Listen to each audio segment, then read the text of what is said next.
Iya, itu saya mau cerita. Saya Iya. kan teman saya kan kerja satu rumah itu ya, Heeh. di daerah Pakulang sini. Nah, pas kebetulan saya tanggal 8 Juni kan saya harus cuti karena dikabari bapak masuk rumah sakit mendadak. Siap. Jadi di rumah saya ini emang kerja 2 CC gitu.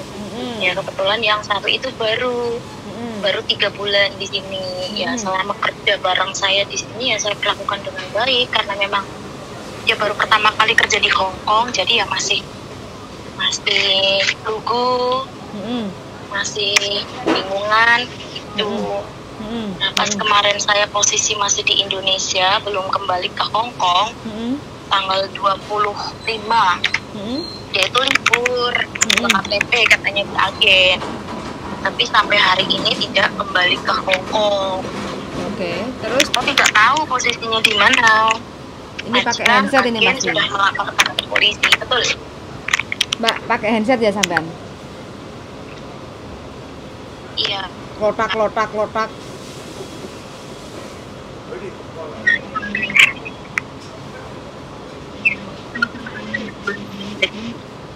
Dari pihak agen sama majikan pun sudah melaporkan ke polisi. Tapi ya itu belum ada kabar yang pasti. Teman saya itu ada di mana saat ini, atau dia baik-baik saja atau gimana gitu, belum ada kabar gitu. Yang jelas setelah beberapa hari kita melaporkan ke polisi itu, pihak kepolisian menyatakan di imigrasi masuk ke Makau itu ada orang yang bajunya ciri-cirinya sama. Karena itu pakai topi, sehingga mukanya tidak bisa dipastikan bahwa itu adalah teman saya. Gitu. Anak mana itu temennya? Yang satu rumah? Kalau di paspor itu tertera Bojonegoro, karena saya tidak punya kontrak kerjanya, jadi saya nggak tahu alamat aslinya gitu ya. Kebetulan saya beberapa kali minta ke agen juga, sampai hari ini agen nggak memberikan alamat lengkap ke saya, jadi saya nggak tahu. Saya tanya majikan bilang saya nggak punya kontrak kerjanya dia, agen nggak ngasih, jadi saya nggak punya gitu kan, bilang gitu majikan. Usia berapa? Dia usia berapa? Kelahiran 87 kalau di paspor. Non-ek apa ek mana sebelumnya? Non-ek. Bilangnya ke saya itu non-ek. Oh, non-ek itu udah bisa kayak gini ya. Biasanya itu pasti kena pergaulan luar satu. Kan nggak ada masalah tau sebelumnya? Masalah kerja sama majikan nggak ada tekanan? Ada libur kayak gitu kan? Sepertinya nggak ada. Libur ya dikasih libur karena kita kerja berdua ya.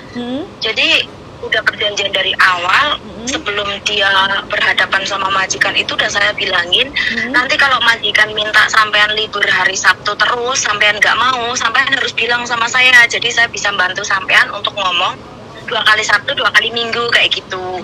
Tapi ya, karena memang anak baru itu kan biasanya kan takut banget gitu ya, jadi huak tanpa dipikir panjang itu. Cuman aku sempat ngomong jangan kayak gitu, kalau nggak tahu lebih baik ngomong saya, nanti saya sampaikan ke majikan. Majikan saya ini tipe orang ya, namanya orang Hong Kong ya kayak gitulah, tapi orangnya baik gitu, orangnya baik. Gitu, oke. Lah terus berarti sudah ada pemutusan kontrak. Sekarang kebanyakan ya kayak gini Mbak ya, arek-arek apalagi yang non-ex kayak gitu. Aku nggak ngerti dia kena pengaruh luar, soalnya arek-arek yang berani kabur dari rumah majikan itu pasti dapat pergaulan yang nggak benar dengan cara kabur kayak gitu ya. Pertama, dia biasanya dapat iming-iming kerja di luar, mayoritas kayak Saiwon kayak gitu kan, cuci piring, gaji tinggi, hidup bebas. Kebanyakannya iming-imingnya seperti itu. Kalau yang kedua itu mungkin karena banyak tekanan di rumah majikan, makanya banyak yang lari di Makau kayak gitu. Jadi ada hanya 2 alternatif aja.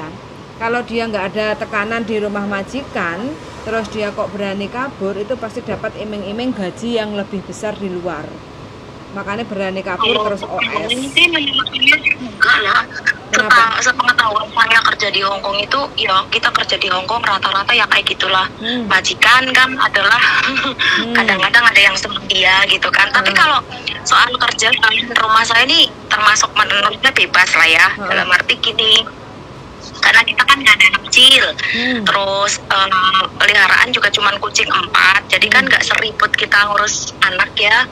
Terus mbak yang baru juga nggak ke pasar, nggak kemana-mana, cuman tugasnya cuman bersih-bersih, ya biasa itu nyapu, ngepel, kapjan gitu aja. Terus kandang kucing itu paling pasirnya diganti, itu aja, nggak berat lah menurut saya gitu kan. Tapi ketika saya pulang ke Indonesia, saya kan nggak tahu juga ya interaksi dia sama majikan gimana, soalnya kan bahasa juga kurang, terus anaknya juga males, kebanyakan main HP gitu loh, jadi inisiatifnya kurang banget bilang gitu kan. Oh ya, berarti ini ya kalau kita unpredictable ya, nggak tahu apa yang terjadi tentang dia kayak gitu. Terus makanya teman yang pernah merasa satu rumah itu rada bingung ya. Di satu sisi kita sebagai sesama orang Indonesia kasihan, pengen tahu kabarnya dia di mana. Terus apa saja, soalnya saya cek baju pun dia nggak bawa satu lembar pun, kecuali yang disebutkan di WA jenengan itu Mbak Yuli itu. Iya Mbak, pingin keluarga, kabar keluarga.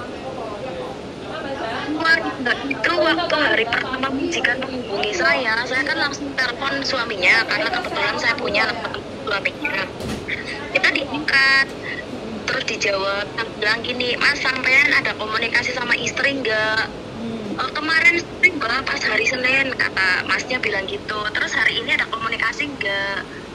Masnya bilang enggak. Mas tolong, istrinya sampean itu belum pulang ke rumah majikan, tolong kalau pulang atau sampean tahu kabarnya gimana, tolong hubungin saya secepatnya ya, saya bilang gitu. Tapi sampai hari ini nggak ada kabar sama sekali dari suaminya. Bahkan saya WA sekalipun cuma centang 2 nggak dibaca.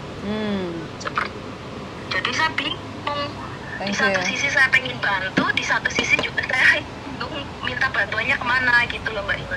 Oh wes, kalau kayak gini wes nggak ada pertolongan lagi Mbak, terkecuali dia sengsara terus menyerahkan diri baru ketahuan kayak gitu.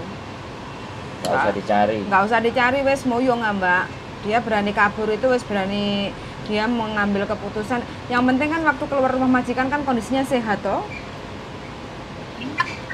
Dia aja masih komunikasi sama saya gitu kan pas hari itu masih komunikasi sama saya, posisi saya di Indonesia. Terus dianya hari itu Minggu itu pokoknya masih komunikasi sama saya.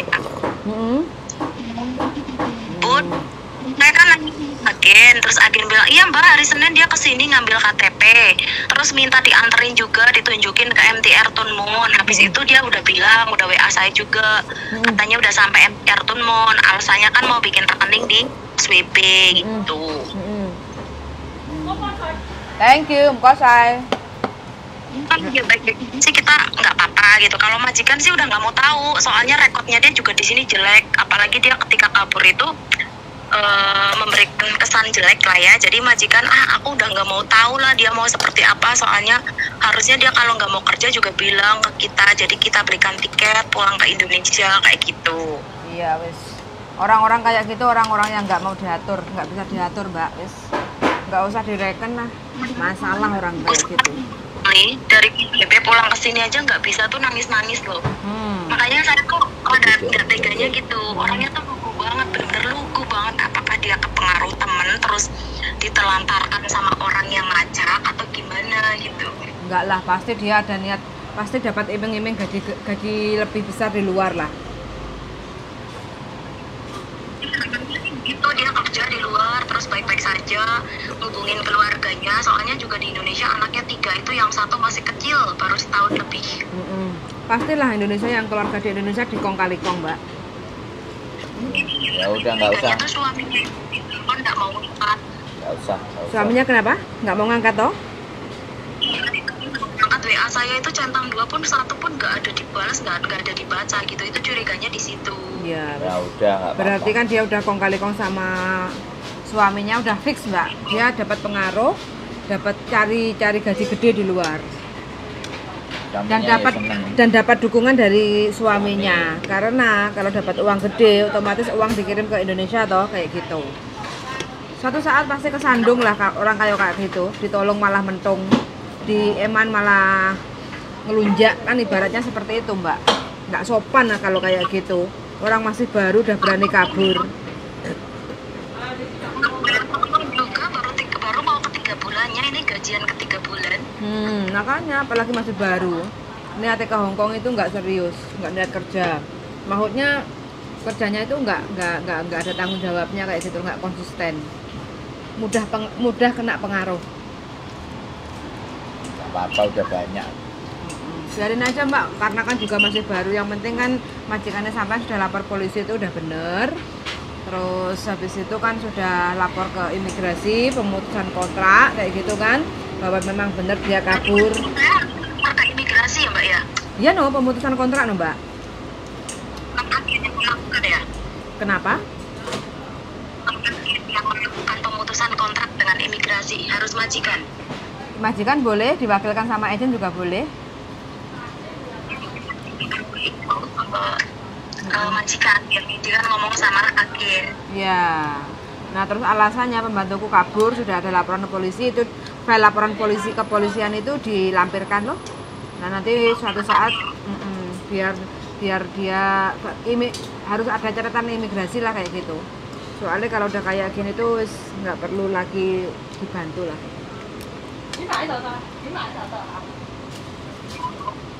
Membingungkan, sendiri bingung. Nggak usah bingung mbak. Jadi sampean nggak usah bingung. Sekarang dia itu udah memutuskan untuk pergi, dia sudah siap menerima resikonya. Sampean nggak usah mikirin, sampean mikirin awake sampean dewe aja. Dengan majikan kerja yang baik ya sudah. Nggak perlu, sampean nggak perlu jadi orang yang terlalu baik. Nanti malah sampean sing kepikiran. Dikiranya kabur gara-gara saya malahan. Ya enggak apa-apa.